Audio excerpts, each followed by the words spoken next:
What's up, dogs? The weather is nice and sunny for the first time in a little bit, so I'm out here building my garden beds. They're probably the cheapest quality garden beds you could possibly build, or at least that was my goal when I was designing them, so I'm going to show you how I'm building them.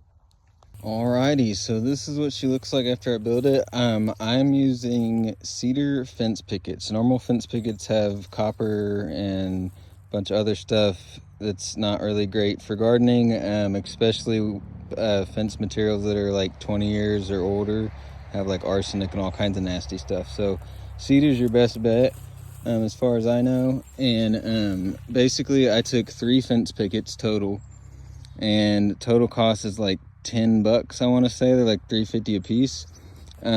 A normal 1x that is just a tidbit thicker than this, that's cedar and the same size as this fence picket, is 4 times the price. It's $14. So this whole thing would have been like $50 to build if you do it that way, but it's like $10 for the wood, at least on this way I'm doing it. So it really doesn't make sense proportional wise. You're really not, for the actual cost of the lumber, this is the best bang for buck that I could find. Point of it. And then and then you got to buy brackets, which technically I could have got by with just pre-drilling. So I found these brackets on Amazon they were $15 for 15 of them, I think. So that was like a half price sale. So I only paid like $1 a piece for them. They're usually a lot more expensive than that than Lowe's or whatever. So altogether, it's about $14, I think, for this whole build. And yeah, I think that's the cheapest cedar garden bed that you could get anywhere. And so these fence pickets are 5.5 inches deep. Normally you're gonna want like double that. Like these, so for instance, these were like $300 worth of wood without the brackets last year. Or the year before when I built these. I got them half price because they weren't the best wood, but if that gives you some reference to how much you can pay for cedar right now. So the cool thing about red clover is it does a lot of stuff. So rabbits would eat all my carrots and a bunch of stuff in my garden, right? So red clover, actually, they would rather eat more than my stuff.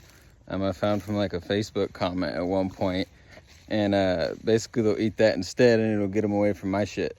And other than that, the actual reason I planted it is it takes the hard clay soil and sends out tap roots into it the first year, which breaks up the clay soil, so it's a really good cover crop. And then the second year, after the tap roots are matured or whatever, they send out nitrogen all into the soil. Nitrogen's really good for leafy greens, or the leaves of plants. So it's like a bunch of bang for bucks is why I put it in this area. So that is why I'm able, or hopefully going to be able to get by with this shallow of a raised bed. So I'm going to run through how I built this pretty quick. I mean, you can basically just put it together and it's going to work. I mean, it's just as much time as you want to put into it. But I like building stuff like this really slow and just enjoying the process. But so basically on the center ones, I pre-drilled the holes so that I didn't split this really thin wood. And I put 3 T111 screws in there, which are like deck screws. They're pretty short. I lined up the center so I could make sure that I've gotten to the right spot, basically. With the brackets, these are zinc wood screws. So zinc is waterproof. I've never tried them on an exterior application, so we will see how that works, but it does have zinc coating. And it's a 3/4 inch wood screw that I just got a little box of, and it goes about perfect with just almost barely coming out of the other side. So 3/4 inch wood screws, make sure they're zinc, and then you get these brackets, obviously, and you just line stuff up and put it on. I didn't cut the dog ears off of the pickets because I really just don't care. That's more work, and I don't know. It doesn't matter to me. It does what it needs to do, and it gives me a little bit more length.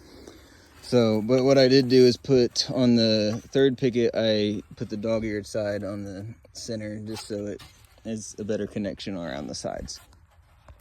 So basically I got full picket, and then I cut this into thirds, the third picket. So the whole point of doing this method with the shallow raised beds is I'm gonna actually use the soil under the beds instead of, like, most of the time people just keep hauling in more dirt and it's just not great for the environment and stuff. And I try to do stuff as good as I can, basically. And so basically you put compost on it, and then the microbes under the raised bed and the normal soil are gonna be fed, and slowly that soil is gonna break up over time with you using it and stuff, rather than just hauling in new dirt all the time, which is very unsustainable. You just double up the fence pickets, so instead of whatever I said, $14, it'd be like $30 per bed. You would just basically stack another one on top of it and then connect it with some scrap pieces of cedar, so it'd be like $35 or something like that, but whichever way you want to do. Alrighty, we got 3 of these babies going. I hope everybody's excited for this growing season and getting outside, enjoying the weather getting a little warmer, and hope everybody's having a wonderful day, and stay trail, my G's.